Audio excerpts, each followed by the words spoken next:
Hello विद्यार्थी मित्रांनो, तुम्ही जे बघत आहात ते आहे काळाराम मंदिर नाशिक येथे। आपण इतिहास या विषयामध्ये या मंदिराची आणि या मंदिरासाठी झालेला जो सत्याग्रह आहे त्याची माहिती आपण घेत असतो। 1930 मध्ये या मंदिरामध्ये प्रवेश मिळावा म्हणून बाबासाहेबांच्या नेतृत्वामध्ये दलित समाजाने संघर्षाला सुरुवात केली होती। 1935 पर्यंत या मंदिरामध्ये प्रवेश मिळावा म्हणून सत्याग्रह सुरू होता।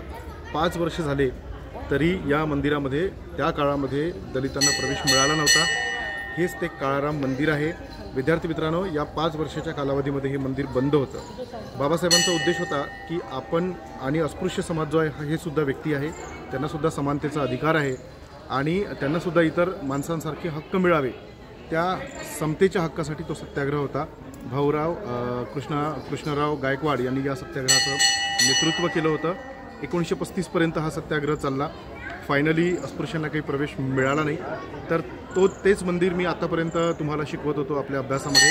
तर मला प्रत्यक्ष पाहायचं होतं म्हणून मी इथे ते मंदिर आणि तो 5 वर्षाचा संघर्ष पाहण्यासाठी आलो होतो। इथे येऊन त्या सगळ्या गोष्टींची आठवण नक्कीच झालेली आहे। तुम्ही सुद्धा इतिहासामध्ये हा जो काळाराम मंदिर सत्याग्रह आहे तो नक्की वाचा। आपल्या देशाच्या इतिहासातील एक महत्त्वाचा संघर्ष होता। शेवटी बाबासाहेबांनी ते जे आंदोलन आहे ते मागे घेतलं होतं, कारण त्यांना समता प्रस्थापित करण्यासाठी जे काही पाहिजे होतं तर तो उद्देश साध्य झाला होता। तर हेच काळाराम मंदिर आहे, तुम्ही बघू शकता। आणि आपण इतिहासामध्ये पुन्हा हा टॉपिक घेऊन भेटूया।